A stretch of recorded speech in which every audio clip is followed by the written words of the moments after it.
All right. It's Project 95. It's actually this is sort of like a crossover. Like it's Project 95 and Fall Tour Forum together with me. You know me, but my guy over here is Matt Riley. Matthew Carl Riley. I'm not going to go through all the nicknames. What's on, Bond Dog? We don't need to do Long-time listener, first-time caller, bro. Now, obviously, I'm bringing you in because you're an authority on these two nights in Lake Placid. Which is hysterical because my memory is 100 times worse than yours. It's entertaining. But my deathly sickness, I think, leveled the playing field of. I remember that. Yeah. The memories. Because I don't know if you saw, I posted today. I posted today's video, and I talked about the drive home. I was in and out of consciousness, and it was like, so I'm like passed out. Then I wake up and I just hear. Yeah. In the car, incessantly. Then I pass out. Then I come back, and you're like, Vaughn, are we out of gas? Like yelling. All right, so let's back up. This feels like there's got to be. That's like there's denouement involved in this story. Like it has an arc. It has the whole.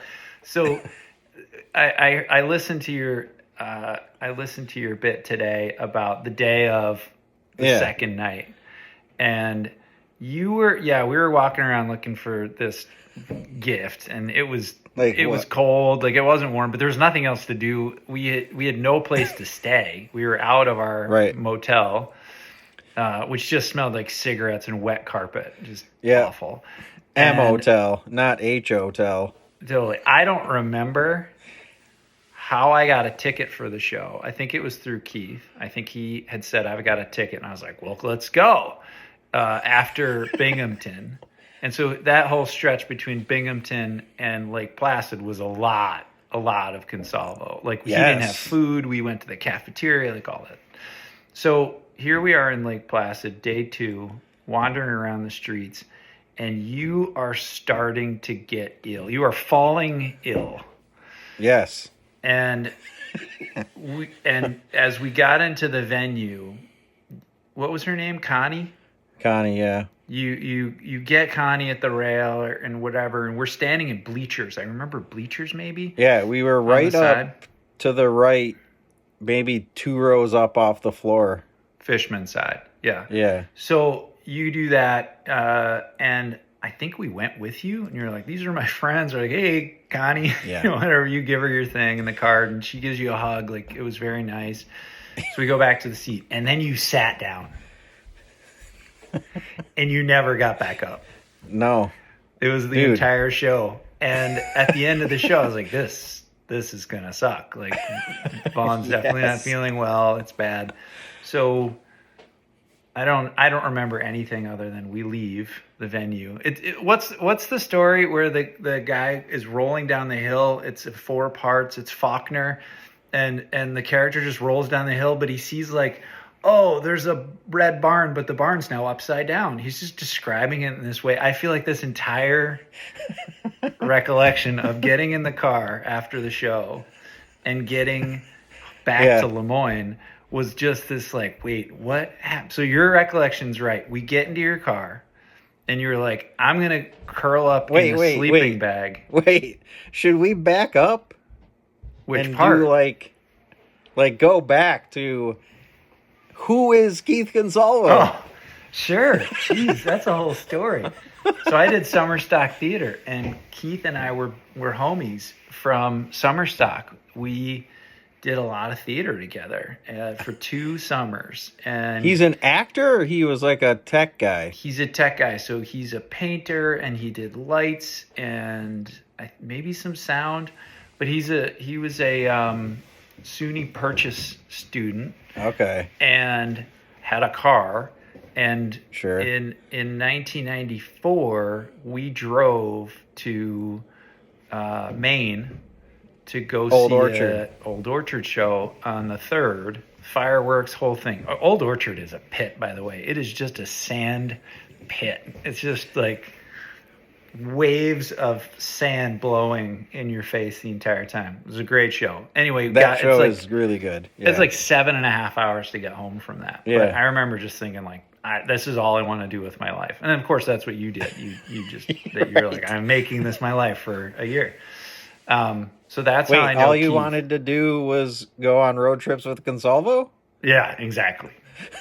So that's how we ended up going to Placid, is because I wanted to go on yet another road trip adventure with Keith after Binghamton. So he was the driver of Amy and I and Cheris in a Honda Civic with bald tires in the middle of a snowstorm from Syracuse to Binghamton, and it was fully treacherous.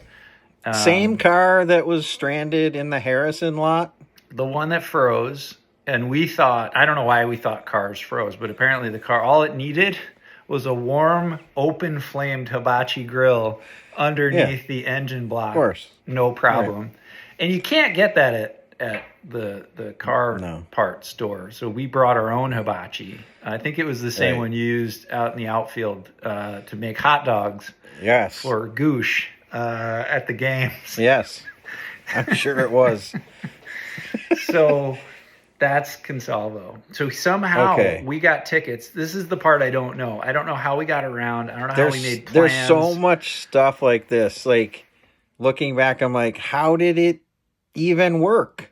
Like, how did I know that I didn't buy a ticket. I did not buy a ticket to go see any shows. I don't know how I got the Binghamton ticket. I definitely don't know how I got the Lake Placid tickets. I have them downstairs. They're super cool. The mail order ones. So I don't know how I got like the mail order tickets. I think I got them from Keith. And he was like, do you want to go to Placid? And I was probably like, I'll make this up. But I was probably like, well, I'm going to Binghamton. Well, I'll come up to Binghamton and then we'll go up to Placid. Oh, my buddy Ryan's going to be there. Awesome. Let's, so that's probably some part of it. Who knows? Let's try to ruin his weekend. Yeah, exactly. I know what'll do it. Hopefully Ryan's feeling garbage and we'll just make him feel worse. So that's what I said today. I'm like, thinking back, I'm like, oh man, Riley must have just been like ready to just jump in front of a bus because I was no help. No, I couldn't. It was me. Buff. It was bone on bone. It was bone on bone at this point. So I'd spent a lot of time with Keith. He's a very good guy. But like anything, there was clearly tension and it got rough. So after the second night at Placid, which I remember being a good show. I don't remember a lot about that show. I remember the first night pretty well. The second night, I don't remember as much of. Definitely remember stealing pizza. Again, don't remember what night. Don't remember what time of day. I do remember it was crowded. I think that my timeline is accurate. So we searched all day for this gift. Like, also, we're 22. So, like, what the fuck do we know about being adults? And, like, oh, here's what you get for someone who you seemed very confident. You were like, and then when you bought this moose, it was like, I was like, oh, she must love moose. This is it. She's super into moose, and she'll appreciate it.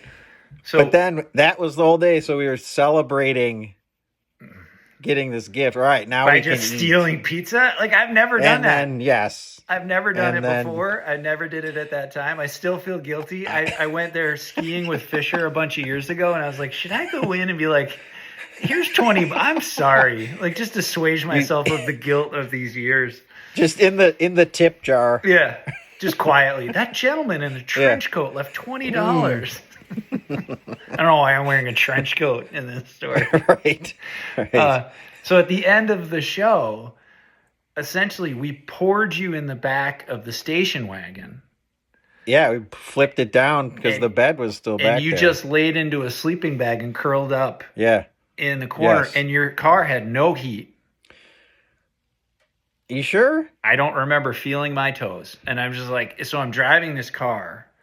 It's possible. Of course it's empty. There's no gas in it. So I'm like, we'll see how far we can get. And my first thought is like, there'll be gas stations the whole way. We're in the middle of nowhere. I don't even know how, like, again, directions. Where am I driving? Stretch, that stretch between Placid and Watertown is nothing. There's absolutely nothing except hills. I remember there was just this constant like going down, and then like just the car was not performing well. And so struggling. You're in the ADAX. You're up there in the ADAX, bro. And that's a big rig. So that's happened on the way to your house, by the way. The whole like, oh, we'll get gas in Vermont. Yeah. But then there's nothing. Absolutely not. Good luck. So we're driving along, and we're not like on a highway yet. There's no highway back till roads. 81. And it got desperate. I'm like, oh, that gas station's closed. Like a one pumper. Right. And so we're like, oh, that's closed. So, and it's 12:30, something like that. It's after midnight. So there's a gas station that has like a light on in the window. And I'm like, we're done. Okay. We're out of gas. It's toast. Right. And I don't remember how gas stations worked. You had cash or you had a card, but I think you had to go inside for the card for sure. Like do the machine. There was no like So, and I don't even know if I had a credit card. Yeah, I did. I had a debit. So we had debit cards at that point. So I had a credit card. You had a credit card. That's how we got the hotel. Also don't remember how debit cards work. Could you just use them like credit cards, or did you I don't think you had that. I think you had to use a cash machine for debit cards. Yeah. You definitely couldn't swipe your debit card. Right. No. Right. So so there you are laying in the back. I don't think you rustled. You didn't even like pipe up. So it's Consalvo. If I did, it was I'd come out of it and be like, okay, I don't want to deal with this. So the two of us are just, I don't know, just idiots trying to figure this out. And pull up to the gas station, and I'm like, I'll give it a shot. So I go up to the window, like knock on the window, nothing. I go to the pump, and it's on. And so I filled the gas tank.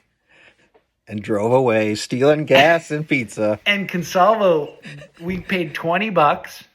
Like, I think it was like $26 of gas or whatever. Maybe it was like $22. It was something over 20. And so we left a note wrapped around a $20 bill, stuffed into the door handle. That's how we paid for gas. At that point. That's the most Matt Sayer thing I've ever done. Like full Boy Scout. Like, I'm going to be conscientious. It's because of the pizza. You were like, I can't be on this just like crime spree. Exactly. It's like Bonnie and Clyde now. We're just ripping off petty crimes across the country. Getting tracked down. So So it wasn't. The reason we had to stop first wasn't because the car exploded. No. That was later. Yeah, probably because of the shitty gas I just put into the vehicle. It was probably like half water. Who knows? Kerosene. Maybe I just put kerosene in the car. So as now we're getting onto the highway. So I don't know where that puts us. I have no idea where I am at this point. We're off the side roads. I don't think we made it. There were we were going up a steep incline, and it was a 2-lane. So we were definitely on a highway. And the car was just not having it. There was no gas. I was putting the gas down, and the car was just revving. And it was moving, but we just kept losing speed. So finally, we get like 3/4 of the way. So we did this like 2 times. And I'm like, oh, it's going to be fine. We're rolling downhill. And I'm like, all right, we're good. And then trying to get up the next one. By the time we got to maybe the 3rd one, I'm like, this is not good. And so the car just stops. This cannot stand. Yeah. And it basically made it like 3/4 of the way up the hill. So then, like, we're out of options. So like a bear, like just a disoriented bear, climb over into the front seat, and I go into the back seat, and at that point, no, I got out. No, I remember exactly what it was. I got out, and at that point, Keith got into the back seat. He was like, all right, so the sheriff is back. He's driving his own rig. So I get into the passenger side, and it was like Han Solo getting into the Millennium Falcon. Like, I can figure out how to fly this. Right. So, you gotta treat her right. Right. Like a slam on the ceiling, and Yep. so the car goes, like it starts to go again, but clearly something is wrong. Yeah, and it's not ready. And maybe we're just now going really slowly. I don't know. You got under the hood, like I did. I had a ton of tricks for it that I learned by having shitty cars my whole life. Like my first 3 cars cost $1,000, like combined. I bought a car that drove, like it ran for $100. Like, how is that possible? Those are the good old days.